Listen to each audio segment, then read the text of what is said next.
You can see the chamber there, as we said early on, pretty packed. Interesting to note, masks being worn. They did seem to be more prevalent on the Conservative benches. They have been on the Labour benches. You could see the Prime Minister being flanked by the Justice Secretary, Dominic Raab, and Rishi Sunak, obviously the Chancellor, who will be standing up very soon to deliver his budget. And here he is.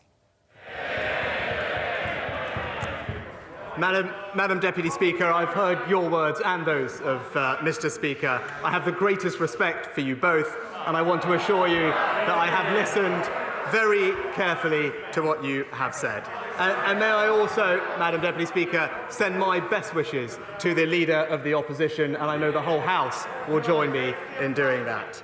And now, with your permission, Madam Deputy Speaker, let me turn to today's budget.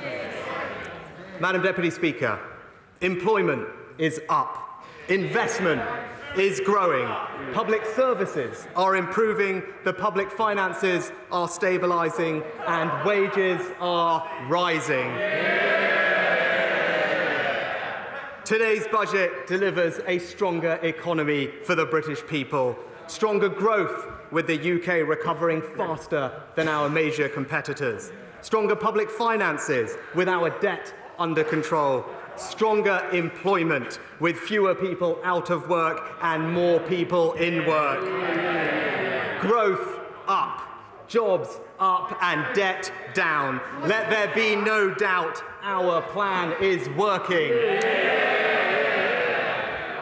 Madam Deputy Speaker, this budget is about what this government is about. Investment in a more innovative, high-skilled economy, because that is the only sustainable path to individual prosperity. World-class public services, because these are the common goods from which we all benefit.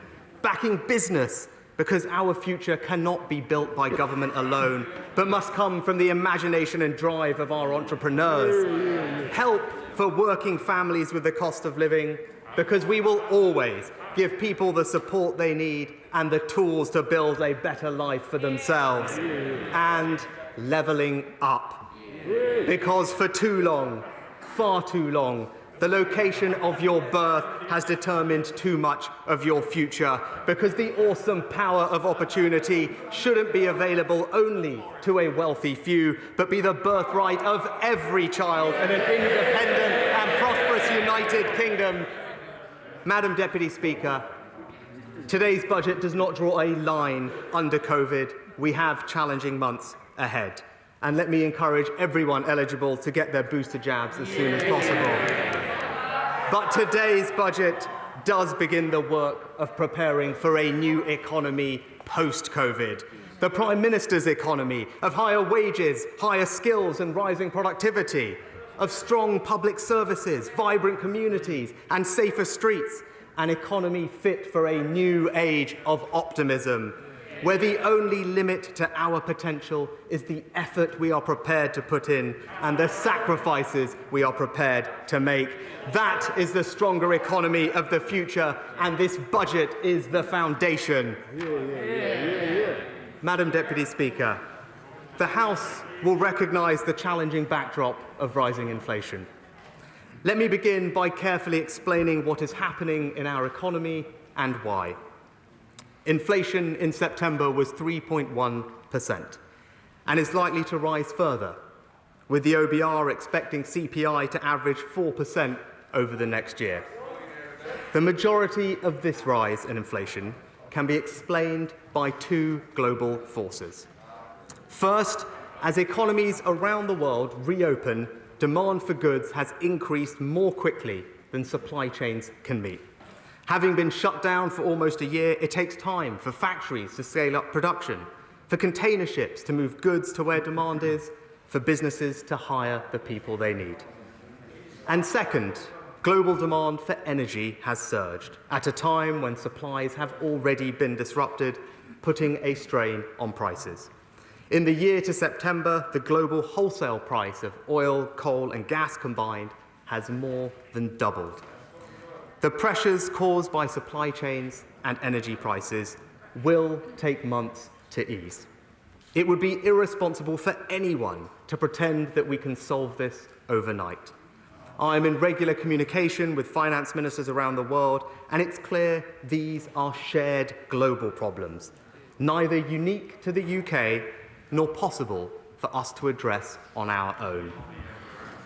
But where the government can ease these pressures, we will act. To address the driver shortage, the Transport Secretary is introducing temporary visas, tackling testing backlogs, changing cabotage requirements, and is today announcing new funding to improve lorry park facilities. We've already suspended the HGV levy until August, and I can do more today, extending it for a further year until 2023 and freezing vehicle excise duty for heavy goods vehicles. To help with the cost of living, we've introduced a new £500 million household support fund, and today's budget will support working families further. And in terms of our fiscal policy, we are going to meet our commitments on public services and capital investment, but we are going to do so keeping in mind the need to control inflation. And finally, I have written to the Governor of the Bank of England today to reaffirm their remit to achieve low and stable inflation. And people should be reassured they have a strong track record in doing so. I understand people are concerned about global inflation, but they have a government here at home ready and willing to act. And Madam Deputy Speaker, in a period of global uncertainty, you need to work hard to maintain a strong economy and be responsible with the public finances, and that is what we are doing. I'm grateful to the OBR for their work, and I'm pleased to say they now expect our recovery to be quicker. Thanks to this government's actions, they forecast the economy to return to its pre-COVID level at the turn of the year, earlier than they thought in March. Growth this year is revised up from 4 to 6.5%. The OBR then expect the economy to grow by 6% in 2022 and 2.1, 1.3 and 1.6% over the next 3 years. In July last year, at the height of the pandemic, unemployment was expected to peak at 12%. Today, the OBR expect unemployment to peak at just 5.2%. That means over 2 million fewer people out of work than previously feared. And wages are rising. Compared to February 2020, they have grown in real terms by almost 3.5%. And I can confirm for the House the OBR's forecast for business investment has been revised up over the next 5 years. And because of the actions we took to support our economy, we have been more successful than previously feared in preventing the long-term economic damage of COVID. The OBR have today revised down their scarring assumption from 3% to 2%.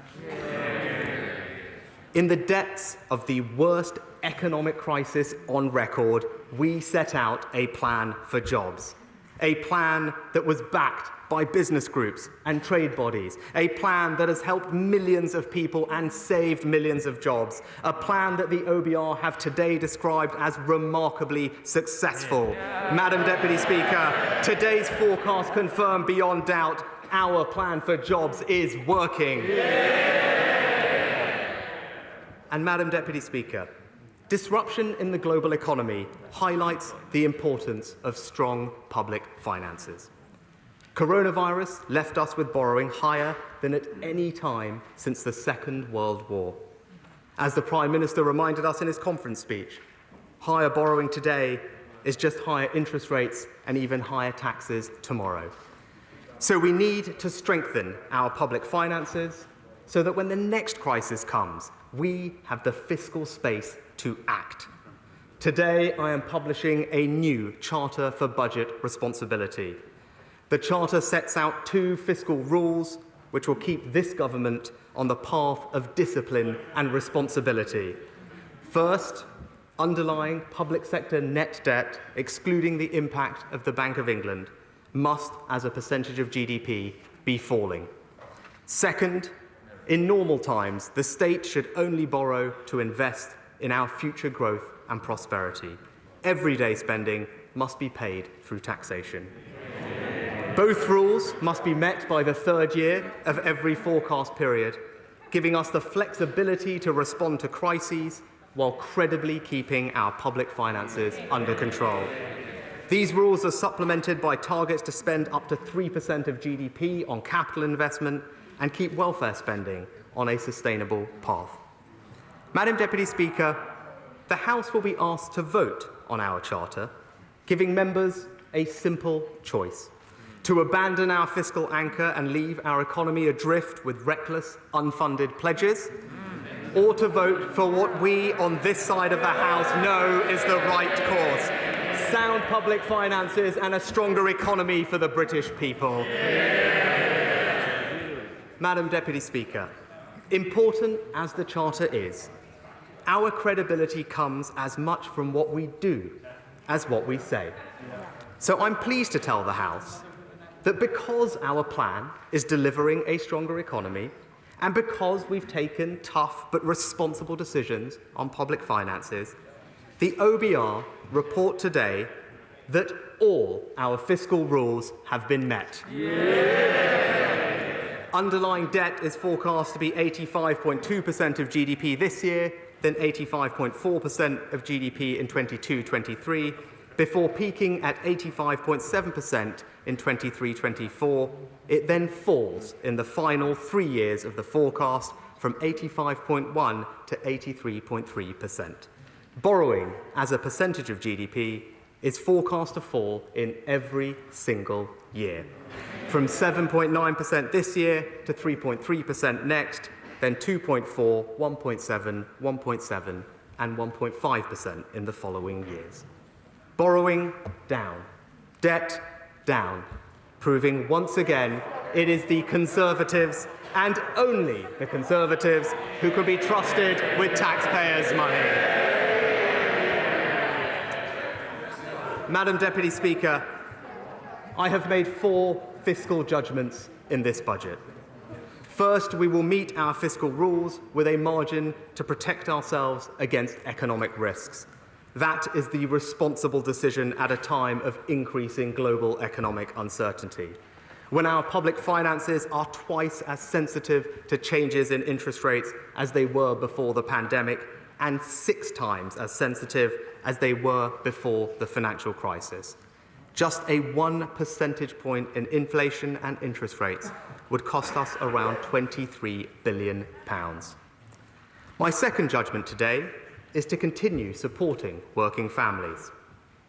Third, as well as helping people at home, our improving fiscal situation means we will meet our obligations to the world's poorest. I told the House that when we met our fiscal tests, we would return to spending 0.7% of our national income on overseas aid. Some people said this was a trick or a device. I told this House it was no such thing, and based on the tests I set out, today's forecasts show that we are, in fact, scheduled to return to 0.7 in 24-25 before the end of this Parliament.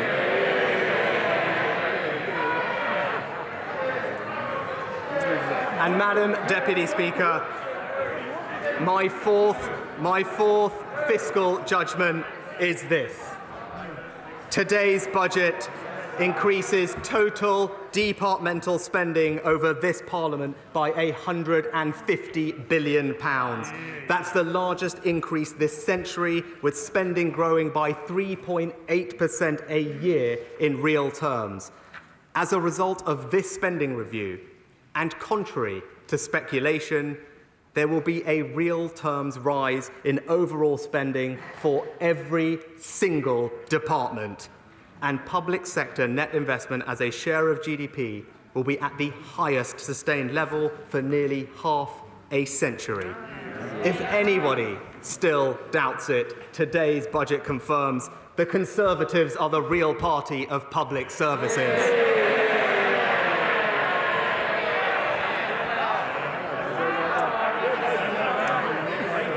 Madam Deputy Speaker, our stronger economy lays the foundation for everything we want to achieve in today's budget.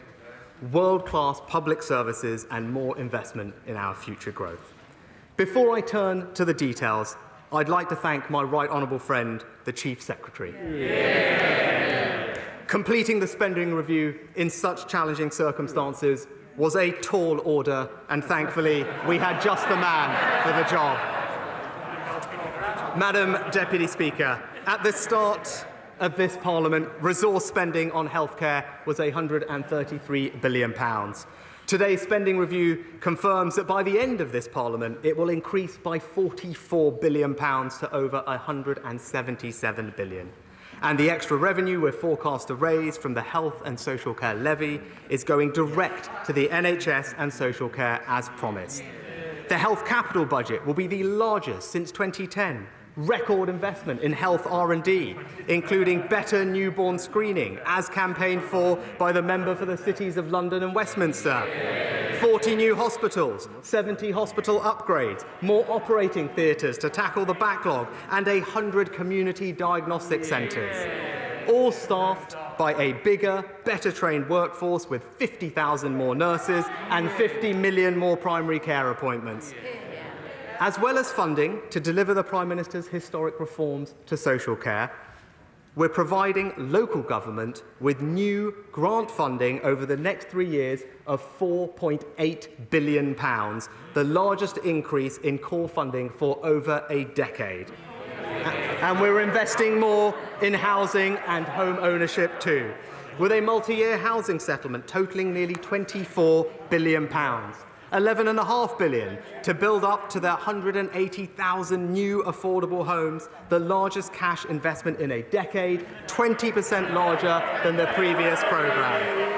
And we're investing an extra £1.8 billion, enough to bring 1,500 hectares of brownfield land into use, meet our commitment to invest £10 billion in new housing, and unlock 1 million new homes. We're also confirming £5 billion to remove unsafe cladding from the highest risk buildings, partly funded by the Residential Property Developers Tax, which I can confirm will be levied on developers with profits over £25 million at a rate of 4%. And we've also reduced rough sleeping by over a third, but we will go further, with £640 million a year for rough sleeping and homelessness, an 85% increase in funding compared to 2019. Madam Deputy Speaker, today's budget funds our ambition to recruit 20,000 new police officers, provides an extra £2.2 billion for courts, prisons and probation services, including £500 million to reduce the courts' backlog, pays for programmes to tackle neighbourhood crime, reoffending, county lines, violence against women and girls, victim services and improved responses to rape cases. And over the next 3 years, commits £3.8 billion to the largest prison building programme in a generation.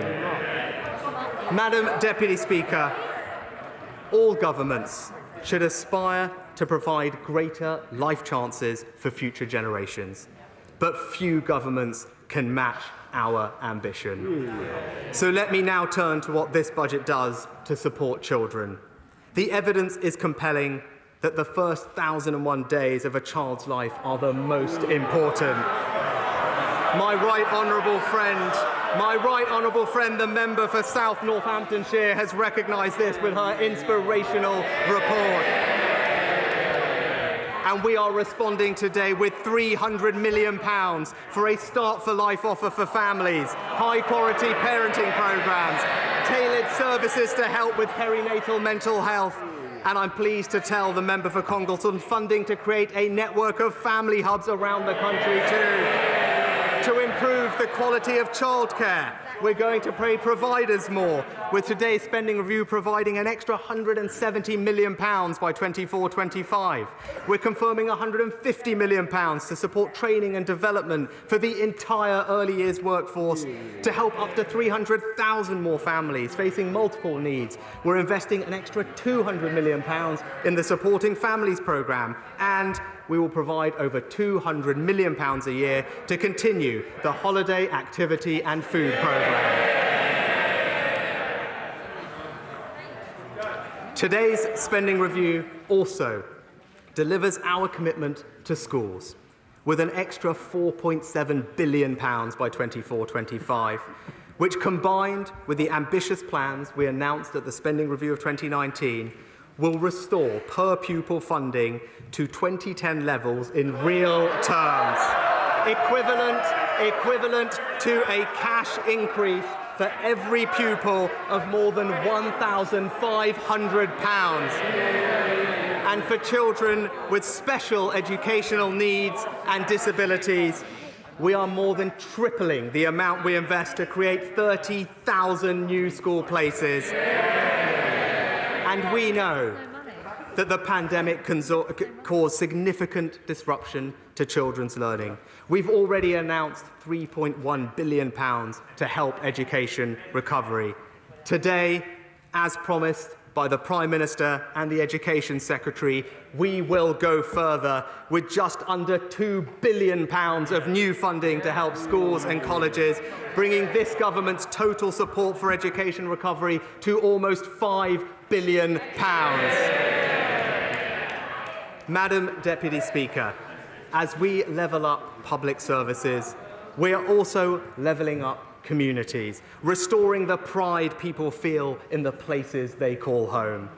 To do that, we're providing £560 million for youth services, enough to fund up to 300 youth clubs across the country, over £200 million to build or transform 8,000 state-of-the-art community football pitches across the UK, funding to turn over 100 areas of derelict land into new pocket parks, and I'm allocating the first round of bids from the Levelling Up Fund. £1.7 billion to invest in the infrastructure of everyday life in over 100 local areas, with £170 million in Scotland, £120 million in Wales and £50 million in Northern Ireland, more than their Barnet shares. This will benefit the whole United Kingdom. We are backing projects in Aberdeen, Bury, Burnley, Lewes, Clwyd South, and not one, not two, but 3 successful projects for the great city of Stoke-on-Trent. But that's not all. We're also going to fund projects in Ashton-under-Lyne, South Leicester, Sunderland, Doncaster, and West Leeds. Madam Deputy Speaker, we are so committed to levelling up, we are even levelling up the opposition front bench. Madam Deputy Speaker, levelling up is also about protecting our unique culture and heritage.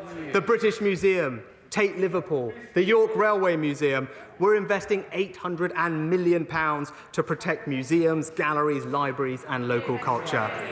And thanks to the Culture Secretary, over 100 regional museums and libraries will be renovated, restored and revived. And she secured up to £2 million to start work on a new Beatles attraction on the Liverpool waterfront. We're also going to review our museum freedoms and make our creative tax reliefs more generous. On current plans, the tax relief for museums and galleries is due to end in March next year, just as exhibitions are starting to tour again. So I've decided to extend it for 2 years to March 2024. And to support theatres, orchestras, museums and galleries to recover from COVID, the tax reliefs for all those sectors from today until April 2023 will be doubled, and they won't return to the normal rate until April 2024. That's a tax relief for culture worth almost £250 million.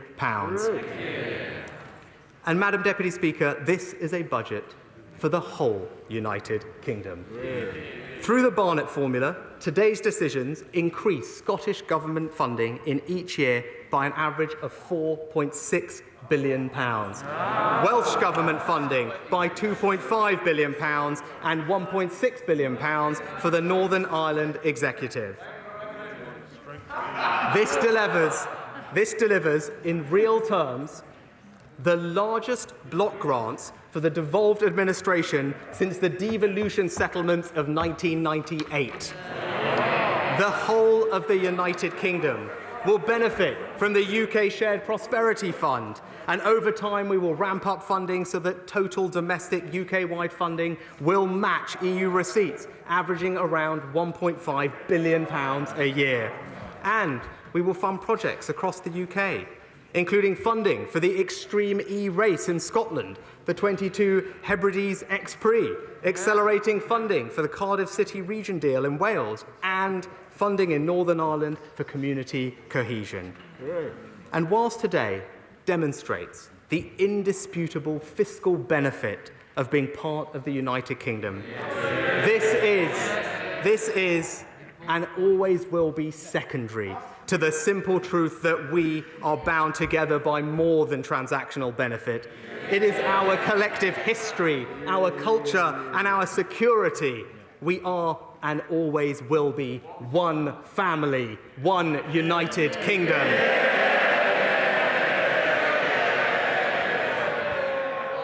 Madam Deputy Speaker, whilst today's budget delivers historically high levels of public spending, its success will be measured not by the billions we spend, but by the outcomes we achieve and the difference we make to people's lives. The budgets are set, the plans are in place, the task is clear. Now we must deliver, because this isn't the government's money, it's taxpayers' money.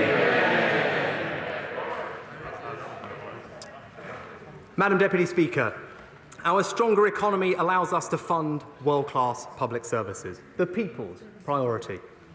But over the long term, the only way to pay for higher spending is economic growth. And if we want to see higher growth, we've got to tackle the problem that's been holding back this country for far too long: our uneven economic geography. As we come out of the worst economic shock we've ever seen, we've got a choice: to retrench or to invest. This government chooses to invest. To invest in our economic infrastructure, to invest in innovation, to invest in skills, to invest in a plan for growth that builds a stronger economy for the future. That's what this budget is about, and that's what this government is about. Madam Deputy Speaker, infrastructure connects our country, drives productivity, and levels up. That's why our national infrastructure strategy invests in economic infrastructure like roads, railways, broadband and mobile, over £130 billion. To connect our towns and cities, we're investing £21 billion on roads and £46 billion on railways. Our integrated rail plan will be published soon, dramatically improving journey times between our towns and cities. And today, we're providing £5.7 billion for London-style transport settlements in Greater Manchester, the Liverpool City region, the Tees Valley, South Yorkshire, West Midlands, and the West of England.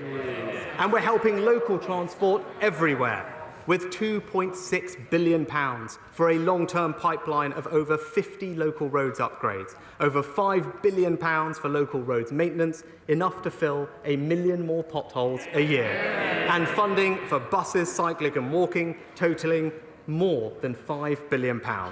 The Prime Minister promised an infrastructure revolution. This budget delivers an infrastructure revolution. Madam Deputy Speaker, investment in our infrastructure is just the first step. We need to do what the people of this country have always done: invent, discover, and create the ideas and technologies that will change the world. So we will also invest more in innovation. The UK is already a world leader. With less than 1% of the world's population, We have 4 of the world's top 20 universities, 14% of the world's most impactful research, and the second most Nobel laureates. We want to go further. I can confirm we will maintain our target to increase R&D investment to £22 billion. But in order to get there and deliver on our other priorities, we'll reach the target in 26-27, spending by the end of this Parliament £20 billion a year on R&D. That's a cash increase of 50%, the fastest increase ever. And I can confirm for the House that this £20 billion is in addition to the cost of our R&D tax reliefs. Combined with those tax reliefs, total public investment in R&D is increasing from 0.7% of GDP in 2018 to 1.1% of GDP by the end of the Parliament. How does 1.1% compare internationally? Well, the latest available data shows an OECD average of just 0.7%. Germany investing 0.9%, France 1%, and the United States just 0.7%. This unprecedented funding will increase core science funding to £5.9 billion per year by 24-25, a cash increase of 37%. Meet the full cost of associating with Horizon Europe. Establish the new Advanced Research and Invention Agency with £800 million by 25-26, and strengthen our focus on late-stage innovation, increasing Innovate UK's annual core budget to £1 billion, double what it was at the start of this Parliament. Madam Deputy Speaker, there's more to becoming a science superpower than just what the government spends on R&D. Our ambitious net zero strategy is also an innovation strategy, investing £30 billion to create the new green industries of the future. We've just issued our second green bond, making us the 3rd largest issuer of sovereign green bonds anywhere in the world. London last week was named the best place in the world for green finance, and on Monday, the new UK Infrastructure Bank announced its first ever investment, £107 million to support offshore wind in Teesside. And to build on this work, 1 week today, I'll be hosting global finance ministers and businesses at COP26. And Madam Deputy Speaker, innovation comes from the imagination, drive, and risk-taking of business. That's why we've launched Help to Grow to turbocharge SME productivity, started a new co-investment venture capital fund, Future Fund Breakthrough. It's why I'm announcing today we will consult on further changes to the regulatory charge cap for pension schemes, unlocking institutional investment whilst protecting savers. It's why we're introducing a new £1.4 billion Global Britain Investment Fund, supporting transformative economic activity and our world-leading sectors like life sciences. And it's why today's budget increases the British Business Bank's regional financing programmes to £1.6 billion, expanding their coverage and helping innovative businesses get access to the finance they need across the whole United Kingdom. Madam Deputy Speaker, a third of our science Nobel laureates have been immigrants. Half of our fastest growing companies have a foreign-born founder. So an economy built on innovation must be open and attractive to the best and brightest minds. Thanks to our brilliant Home Secretary, today's budget confirms the eligibility criteria for our new scale-up visa, making it quicker and easier for the fast-growing businesses to bring in highly skilled individuals. And the Trade Secretary's new global talent network, launching initially in the Bay Area, Boston and Bangalore, will identify, attract and relocate the best global talent in science and tech sectors, all part of our plan to make our visa system for international talent the most competitive in the world.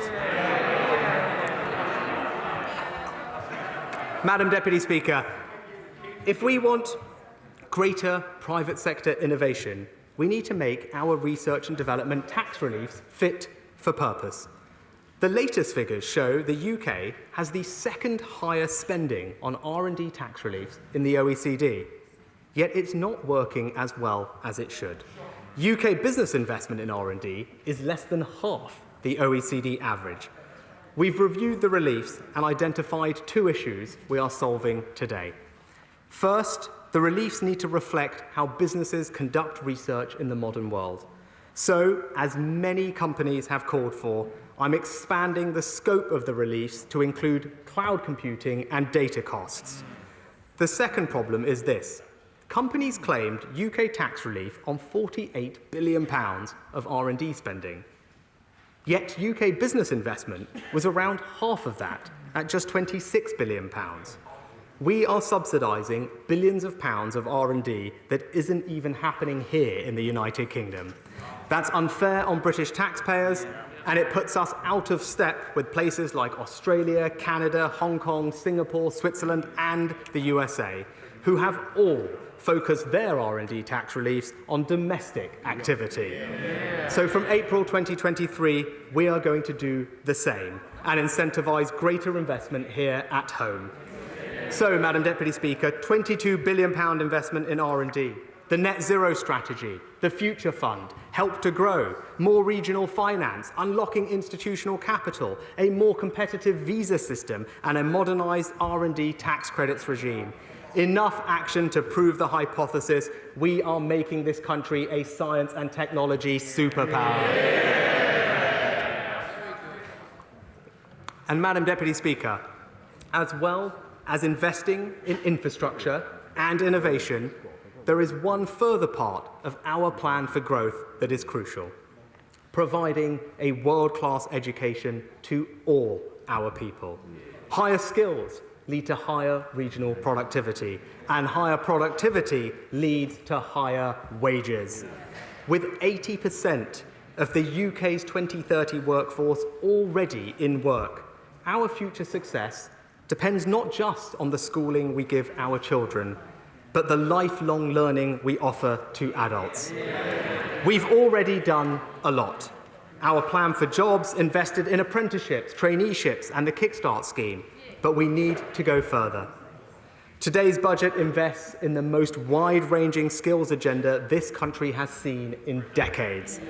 We are increasing skills spending over the Parliament by £3.8 billion, an increase of 42%. We're expanding T-levels, building institutes of technology, rolling out the Prime Minister's Lifetime Skills Guarantee, upgrading our FE college estate, quadrupling the number of places on skills boot camps, and significantly increasing funding for apprenticeships. We are also going to tackle a tragic fact.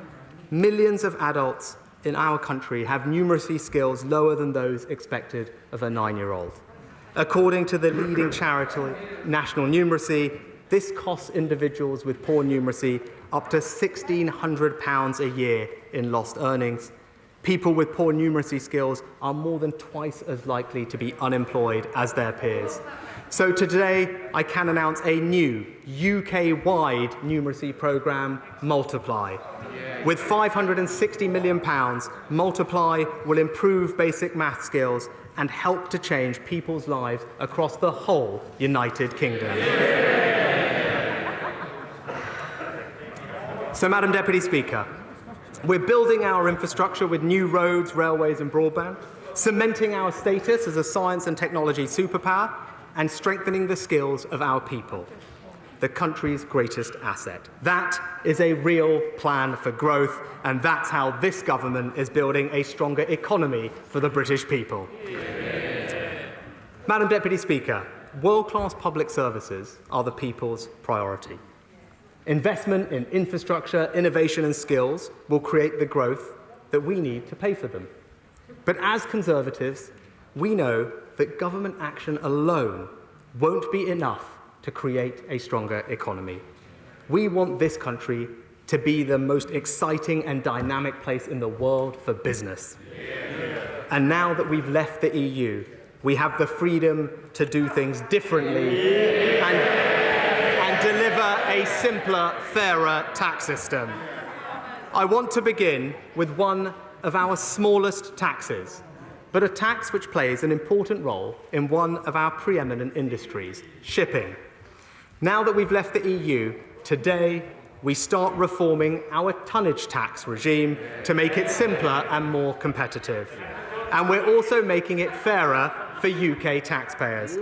When we were in the old EU system, ships in the tonnage tax regime were required to fly the flag of an EU state. But that doesn't make sense for an independent nation, so I can announce today that our tonnage tax will, for the first time ever, reward companies for adopting the UK merchant shipping flag, the red ensign. That is entirely fitting for a country with such a proud maritime history as ours. And, Madam Deputy Speaker, I am sure the opposition will be delighted that red flags are still flying somewhere in this country, even if they are all at sea. Let me turn now to air passenger duty. Right now, people pay more for return flights with and between the 4 nations of the United Kingdom than they do when flying home from abroad. We used to have a return leg exemption for domestic flights, but were required to remove it in 2001. But today, I can announce that flights between airports in England, Scotland, Wales and Northern Ireland will, from April 2023, be subject to a new, lower rate of air passenger duty. This will help cut the cost of living, with 9 million passengers seeing their duty cut by half. It will bring people together across the United Kingdom. And because they tend to have a greater proportion of domestic passengers, it is a boost to regional airports like Aberdeen, Belfast, Inverness and Southampton. Airports are major regional employers. So to help them get through the winter, I'm also extending our support for English airports for a further 6 months. We're also making changes to reduce carbon emissions from aviation. Most emissions come from international rather than domestic aviation. So we are introducing from April 2023 a new ultra-long-haul ban in air passenger duty covering flights of over 5,500 miles with an economy rate of £91. Less than 5% of passengers will pay more, but those who fly furthest will pay the most. Madam Deputy Speaker, our approach to corporate taxation strikes a responsible balance between funding public services and encouraging the investment we need for a stronger economy. At the March budget, we took the difficult but necessary decision to increase the rate of corporation tax to 25% from 2023. Still, the lowest rate in the G7 and the 5th lowest rate in the G20. Alongside, I introduced the new super deduction, the biggest business tax cut in modern British history, and extended to the end of this year the annual investment allowance at its higher level of £1 million. Now is not the time to remove tax breaks on investment, so I can confirm today that the £1 million annual investment allowance will not end in December as planned. It will be extended all the way to March 2023. I also said in March that I would review the bank surcharge within corporation tax to maintain the competitiveness of our financial services industry. We will retain a surcharge of 3%. The overall rate for corporation tax on banks will, in 2023, increase from 27% to 28% and will remain higher than the rate paid by other companies. Small challenger banks are improving banking competition, which is good for the sector and good for consumers. So to help them, I will also raise the annual allowance to £100 million. Madam Deputy Speaker, our manifesto promised to review business rates. We're publishing our conclusions today. But before I set out our plans, let me say this. We on this side of the House are clear that reckless, unfunded promises to abolish a tax which raises £25 billion every year are completely irresponsible.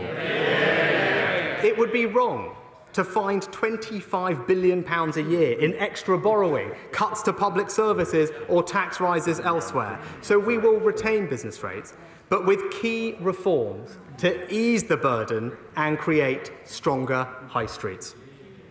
First, we will make the business rate system fairer and timelier, with more frequent revaluations every 3 years. The new revaluation cycle will be delivered from 2023. Second, as called for by the Federation of Small Business and the British Property Federation, we're introducing a new investment relief to encourage businesses to adopt green technologies like solar panels. And I'm announcing today that we'll accept the CBI and the British Retail Consortium's recommendation to introduce a new business rates improvement relief. From 2023, every single business will be able to make property improvements and for 12 months pay no extra business rates.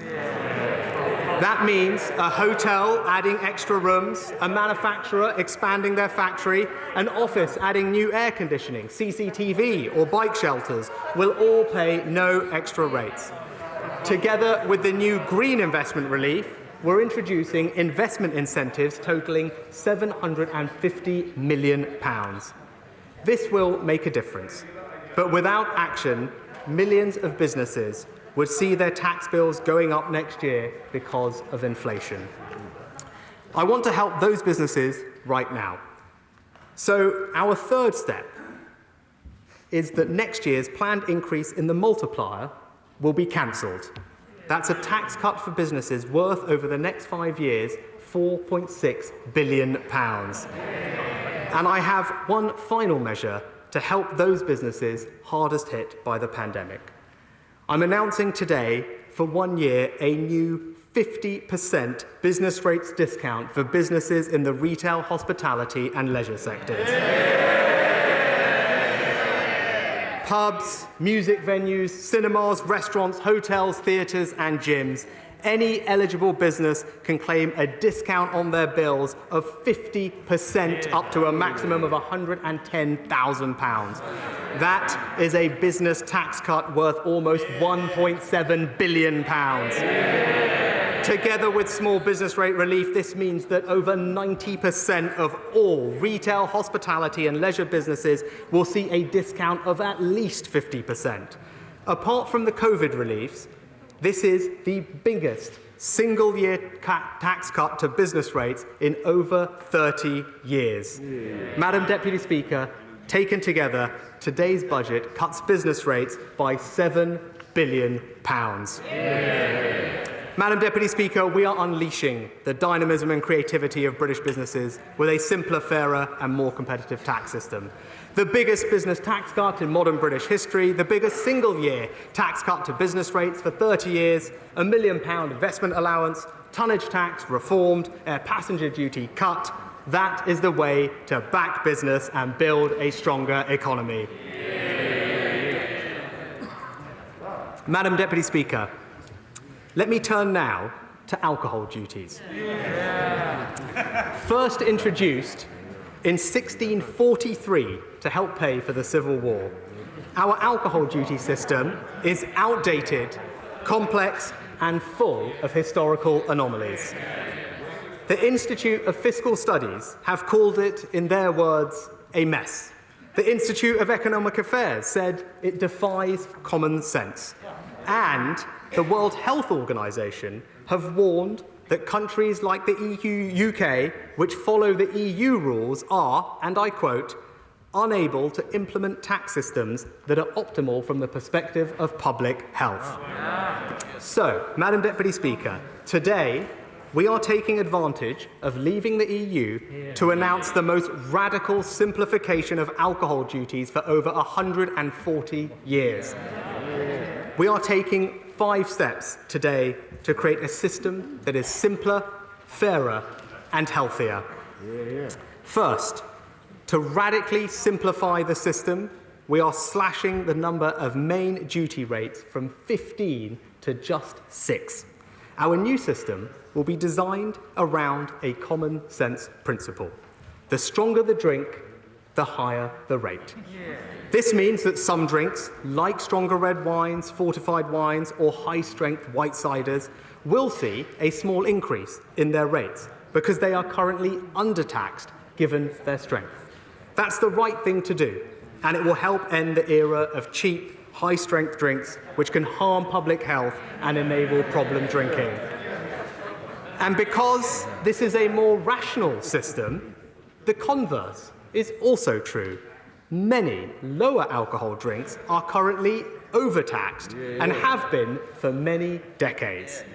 Rosé, fruit ciders, liqueurs, lower strength beers and wines, today's changes mean that they will pay less. The second step I'm taking today will encourage small, innovative craft producers. I'm announcing proposals for a new small producer relief. This will extend the principle of small brewers relief to include, for the first time ever, small cider makers and other producers making alcoholic drinks of less than 8.5%. Third, I'm going to modernise the system to reflect the way that people drink today. Over the last decade, consumption of sparkling wines, like Prosecco, has doubled. English sparkling wine has increased almost tenfold. It's clear they are no longer the preserve of wealthy elites. And they are no stronger than still wines. So I'm going to end the irrational duty premium of 28% that they currently pay. Sparkling wines, wherever they are produced, will now pay the same duty as still wines of equivalent strength. And because growing conditions in the UK typically favour lower strength and sparkling wines, this means English and Welsh wines, compared with stronger imported wines, will now pay less. Sales of fruit cider have increased from 1 in 1,000 ciders sold in 2005 to 1 in 4 today. But they can pay 2 or 3 times as much duty as cider that is made with apples or pears. So we are cutting the duty on them too. The fourth step I'm taking today will directly support the home of British community life for centuries, our pubs. Even before the pandemic, pubs were struggling. Between 2000 and 2019, consumption in the on-trade fell by 40%. And many public health bodies recognise that pubs are often safer drinking environments than being at home. So, as the members for Dudley South and North West Durham will agree, a fairer, healthier system supports pubs. So I can announce today draft relief. Draft relief will apply a new, lower rate of duty on draft beer and cider. It will apply to drinks served from draft containers over 40 litres. It will particularly benefit community pubs who do 75% of their trade on draft. And let me tell the House the new rate. Draft relief will cut duty by 5%. That is the biggest cut to cider duty since 1923. The biggest cut to fruit ciders in a generation. The biggest cut to beer duty for 50 years. This is not temporary. It's a long-term investment in British pubs of £100 million a year and a permanent cut in the cost of a pint of 3p. And I cannot wait, Madam Deputy Speaker, for the opposition to accuse me tomorrow of beer barrel politics. Madam Deputy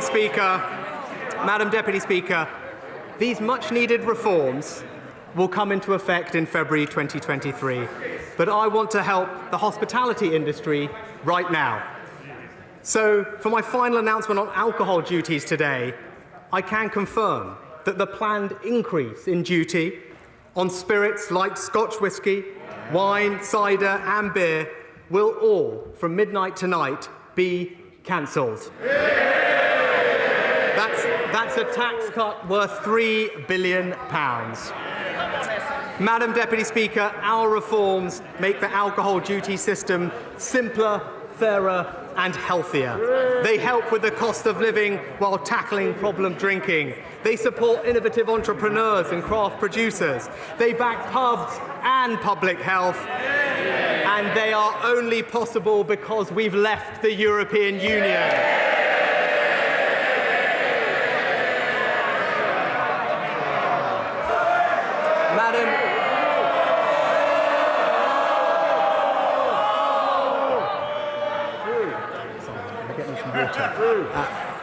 Madam Deputy Speaker, world-class public services, investment in infrastructure, innovation and skills, simpler, fairer taxes to support businesses and consumers, all built on the foundation of a stronger economy and responsible public finances.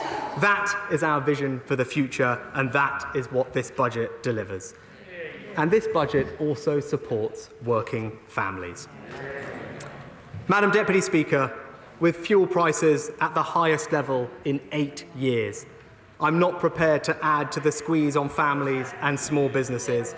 So I can confirm today the planned rise in fuel duty will be cancelled. That's a saving over the next 5 years of almost £8 billion.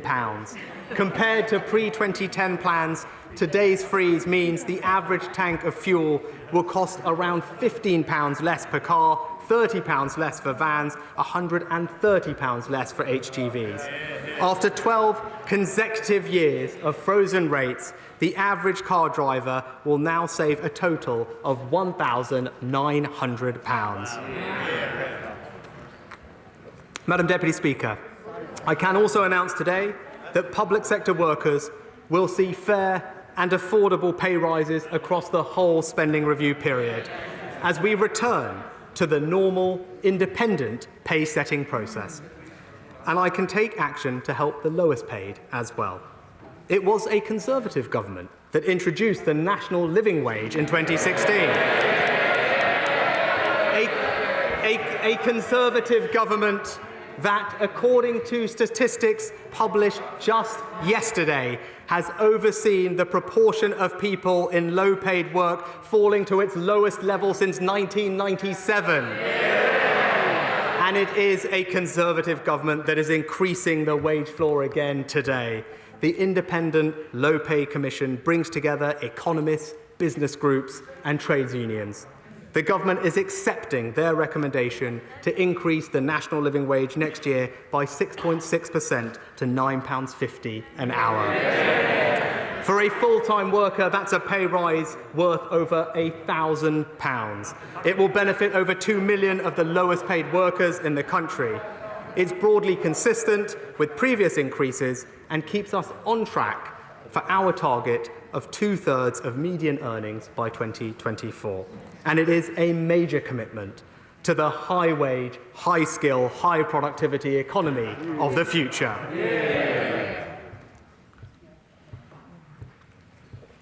Madam Deputy Speaker, as we build this stronger economy, we're doing so at the end of an extraordinary 18 months. COVID wasn't just a public health challenge. It wasn't just an economic challenge. It was a moral challenge too. We had to show that we could pull together as a country, and we did. We had to put aside questions of ideology and orthodoxy to do whatever it took to care for our people and each other, and we did. There's a different kind of moral dimension to the economic challenge we face now.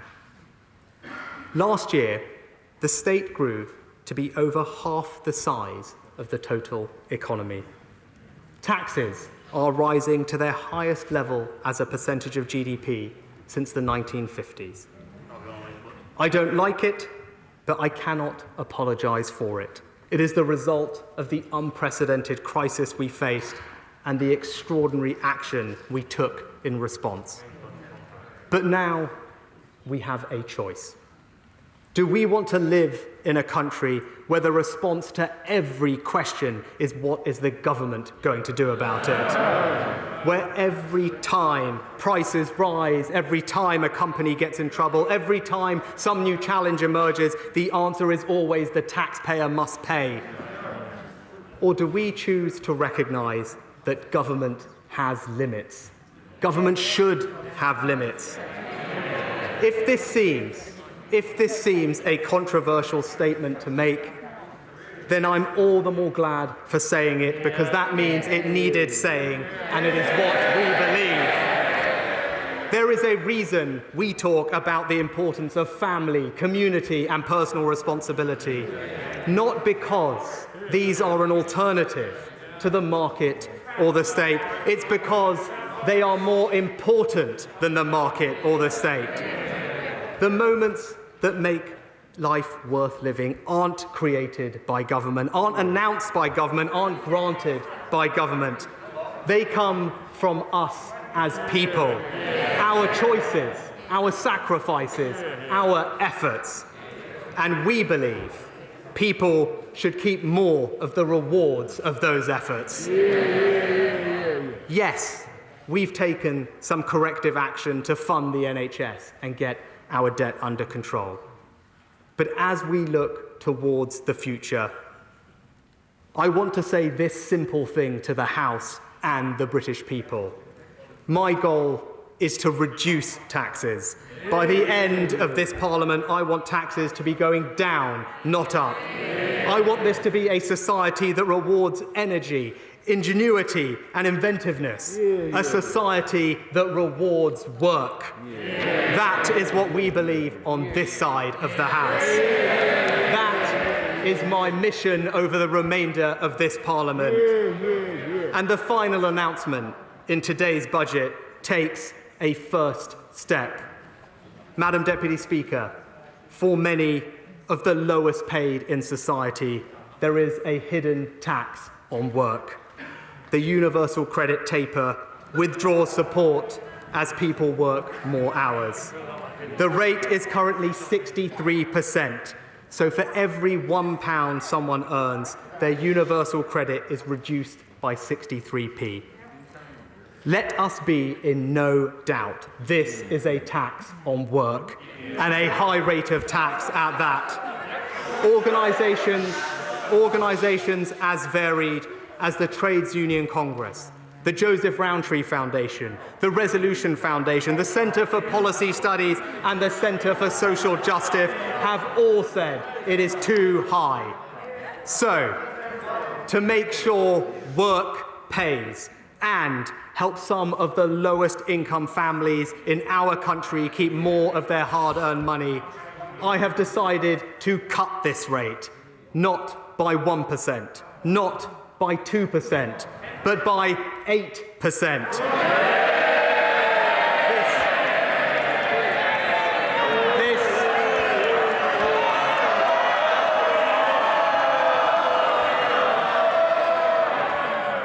This is a tax on working people, and we are cutting it from 63 to 55%. The rate originally envisaged by my right honourable friend, the member for Chingford.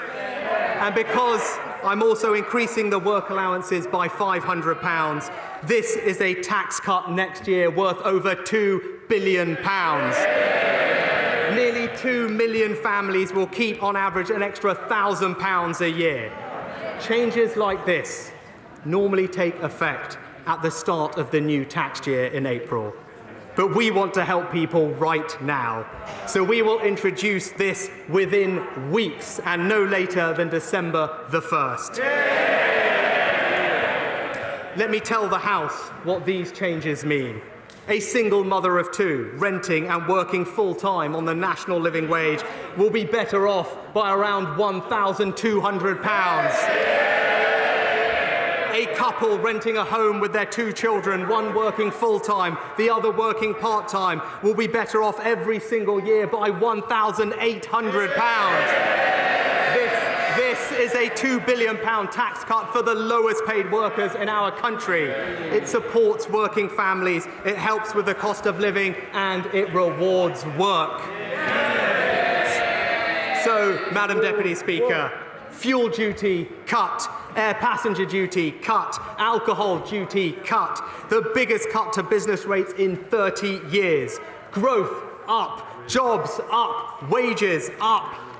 public finances back in a better place, more investment in infrastructure, innovation and skills, a pay rise for over 2 million people and a £2 billion tax cut for the lowest paid. This budget helps with the cost of living. This budget levels up to a higher wage, higher skill, higher productivity economy.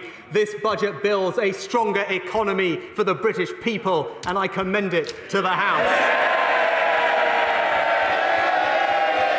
Well, there's the applause from the Conservative benches there for Rishi Sunak, the Chancellor, who's been speaking for just over an hour. The rabbit out of the hat, as always, comes at the end, or pretty well always, and it was more generous than was expected. We had thought that there would be some change in terms of universal credit. If you remember, of course, in fact, many Tory MPs criticised the move to take away the £20 a week increase for universal credit claimants. This is actually dealing with the taper rate. What it will mean, says Rishi Sunak, is that more people, more families on the lowest incomes but working will be able to keep more of their earnings because they're going to reduce the tax rate from 63% to 55%. He said it's a tax cut worth £2 billion, and those families will be better off to the tune of £1,000 a year.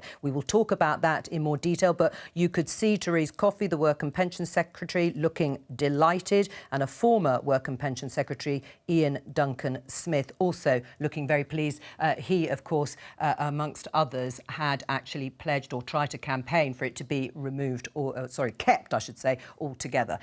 Let's have a look at some of the other headlines. If we wind back to the beginning of the budget, Rishi Sunak actually sort of set everything into context in terms of the economic background coming out of the COVID pandemic.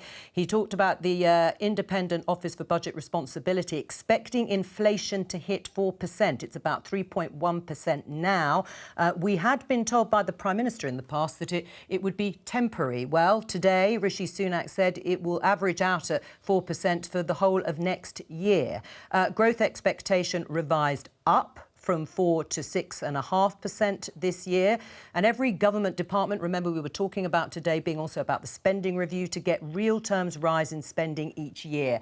£11.5 billion for up to 180,000 new affordable homes. And again, another controversial issue, foreign aid spending to return to 0.7% of GDP before the end of the Parliament. Funnily enough, that was raised by Ed Miliband, who was actually facing Boris Johnson across the dispatch box instead of Keir Starmer, actually talked about that issue. We'll come back to all of these things, I hope, to some extent. We're going to speak to the Chief Secretary to the Treasury, Simon Clarke. I think we'll have to go back into the House now for the moment because Rachel Reeves, the Shadow Chancellor, is going to give her response. Thank you, Madam Deputy Speaker. Families struggling with the cost of living crisis, businesses hit by a supply chain crisis, those who rely on our schools and our hospitals and our police. They won't recognise the world that the Chancellor is describing. They will think that he is living in a parallel universe. The Chancellor in this budget has decided to cut taxes for banks. So, Madam Deputy Speaker, at least the bankers on short-haul flights sipping champagne will be cheering this budget today. And the arrogance, after taking £6 billion out of the pockets of some of the poorest people in this country, expecting them to cheer today for £2 billion given to compensate. In the long story of this Parliament, never has a Chancellor asked the British people to pay so much for so little. Time and again today, the Chancellor compared the investments that he is making to the last decade. But who was in charge? Who was in charge in this last decade? They were. So let's just reflect on the choices that Chancellor has made today. The highest sustained tax burden in peacetime. And who is going to pay for it? It's not international giants like Amazon. No, the Chancellor has found a tax deduction for them. It's not property speculators. They've already pocketed a stamp duty cut. And it's clearly not the banks, even though bankers' bonuses are set to reach a record high this year. Instead, the Chancellor is loading the burden on working people. A national insurance tax rise on working people. A council tax hike on working people. And no support today for working people with VAT on their gas and electricity bills. And what are working people getting in return? A record NHS waiting list with no plan to clear it. No way to see a GP and still having to sell their home to pay for social care. Community policing, nowhere to be seen. A court backlog leaving victims without justice. And almost every rape going unprosecuted. A growing gap in results and opportunities between children at private and state schools. Soaring number of pupils in supersized classes. And no serious plan to catch up on learning stolen by the virus. £2 billion announced today, a pale imitation of the £15 billion catch-up fund that the Prime Minister's own education czar said was needed. No wonder, Madam Deputy Speaker, that he resigned. Now, the Chancellor talks about world-class public services. Tell that to a pensioner waiting for a hip operation. Tell that to a young woman waiting to go to court to get justice. Tell that to a mum and dad waiting for their child to get the mental health support that they need. And the Chancellor says today that he's realised what a difference early years spending makes. I would just say to the Chancellor, has he ever heard of the Sure Start programme that this Tory government has cut? You voted for it. And why are we in this position? Why are British businesses being stifled by debt while Amazon gets tax deductions? Why are working people being asked to pay more tax and put up with worse services? Why is billions of pounds in taxpayers' money being funnelled to friends and donors of the Conservative Party, while millions of families are having £20 a week taken off of them? Madam Deputy Speaker, why can't Britain do better than this? Now, the government will always blame others. It's businesses' fault. It's the EU's fault. It's the public's fault. They're global problems. The same old excuses. But the blunt reality is this. Working people are being asked to pay more for less for three simple reasons: economic mismanagement, an unfair tax system, and wasteful spending. Each of these problems is down to 11 years of Conservative failure. And they shake their heads, but the cuts to our public services have cut them to the bone. And while the Chancellor and Prime Minister like to pretend that they are different, this budget today will only make things worse. The solution starts with growth. The government is caught in a bind of its own making, because low growth inexorably leads to less money for our public services, unless taxes rise. And under the Conservatives, Britain has become a low-growth economy. Let's look at the last decade. The Tories have grown the economy at just 1.8% a year. If we had grown at the same rate of other advanced economies, we could have had an additional £30 billion to invest in public services without raising the taxes that the Tories are raising on working people today. And let's compare growth under the last 11 years of Conservative government to the last Labour government. Even taking into account the global financial crisis, Labour grew the economy much faster, by 2.3% a year. If the Tories matched that record, we would have £30 billion more a year to spend on public services. It could not be clearer. The Conservatives are now the party of high taxation because the Conservatives are the party of low growth.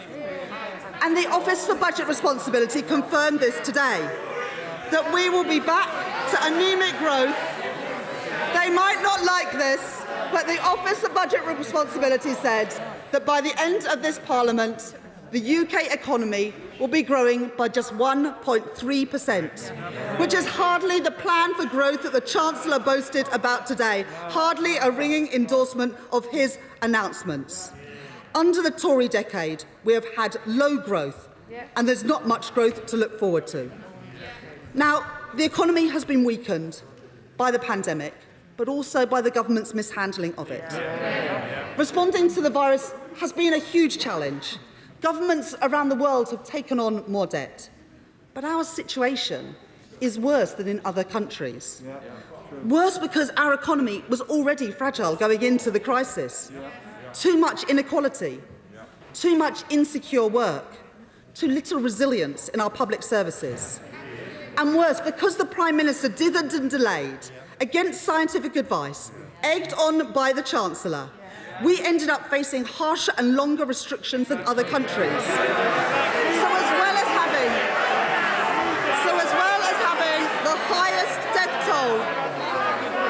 as well as having the highest death toll in Europe, Britain suffered the... Order. We've got to be able to hear the Honourable Lady. Done. Rachel Reeves. So as well as having the highest death toll in Europe, Britain has suffered the worst economic hit of any major economy. Now, the Chancellor now boasts that we are growing faster than others, but that's because we fell the furthest. And whilst the US and others have already seen their economy bounce back to levels seen before the pandemic, the UK hasn't. Our economy is set to be permanently weaker. On top of all that, the government is now lurching from crisis to crisis. People avoiding journeys because they can't fill up their petrol tank is not good for the economy. People spending less because the cost of the weekly shop has exploded is not good for the economy. And British exporters facing more barriers than their European competitors because of the deal that this government did is not good for our economy. If this were a plan, it would be economic sabotage. And when the Prime Minister isn't blagging that this chaos is part of his cunning plan, he says that he's not worried about inflation. Well, tell that to families struggling with rising gas and electricity bills, with rising prices of petrol at the pump, and with rising food prices. He's out of touch, he's out of ideas, and he's left working people out of pocket. Madam Deputy Speaker, Conservative mismanagement has made the fiscal situation tight.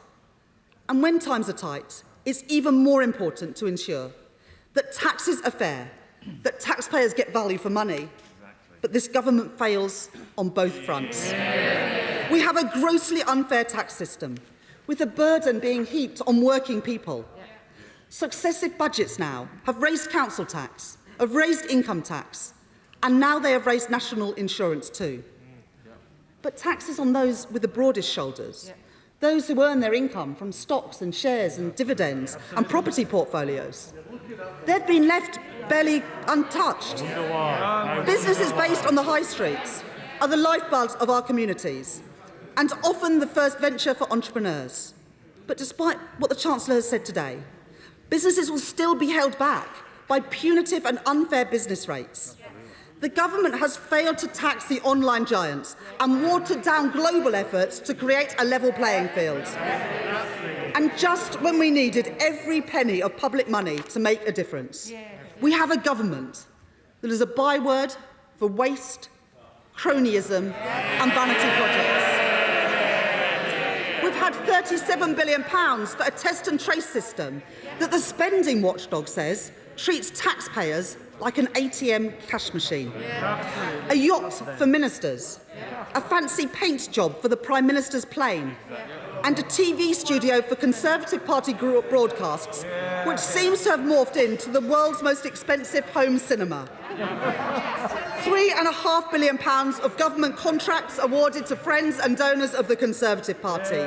£190 million loan to a company employing the Prime Minister's former Chief of Staff. £30 million to the former Health Secretary's pub landlord. And every single one of those cheques signed by the Chancellor. And now he comes to ordinary working people and asks them to pay more. More than they have been ever asked to pay before. And at the same time, to put up with worse public services, all because of his economic mismanagement, his unfair tax system, and his wasteful spending. Now, of course, there are some welcome measures in this budget today, as there are in any budget. Labour welcomes the increase in the national minimum wage, that the government needs to go further and faster. If they had backed Labour's position of an immediate rise to at least £10 an hour, then a full-time worker on the national minimum wage would be in line for an extra £1,000 a year. Ending the punitive public sector pay freeze is welcome, but we know how much this Chancellor likes his smoke and mirrors. So we'll be checking the books to make sure that the money is there for a real terms pay rise. Labour also welcomes the government's decision to reduce the universal credit taper rate, as we have consistently called for.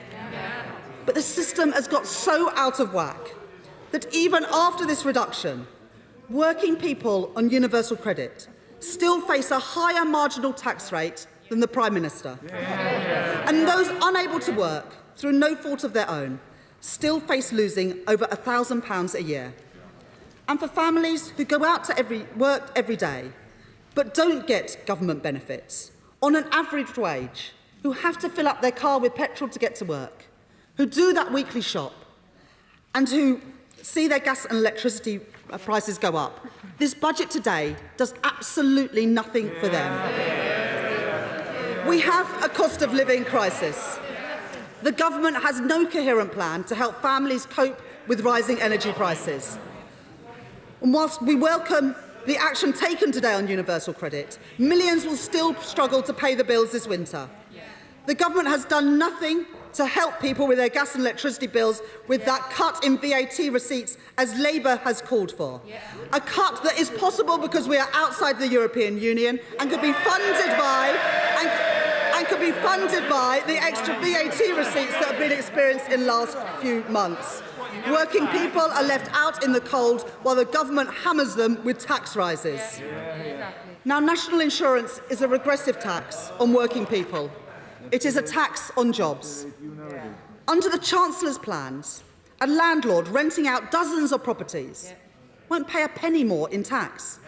But their tenants, in work, will face tax rises of hundreds of pounds a year. And he is failing to tackle another huge issue of the day: adapting to climate change. Adapting to climate change presents opportunities. More jobs, lower bills and cleaner air. But only if we act now and if we act at scale. According to the Office for Budget Responsibility, failure to act will mean public sector debt explodes later to nearly 300% of GDP.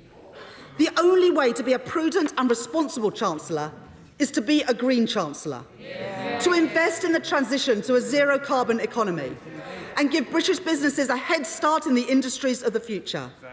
But with no mention of climate in his conference speech and the most passing of references today, we are burdened with a Chancellor unwilling to meet the scale of the challenges we face.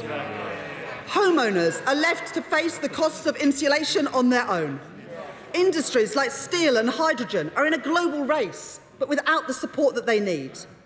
And the Chancellor today has promoted domestic flights over high-speed rail in the week before COP26.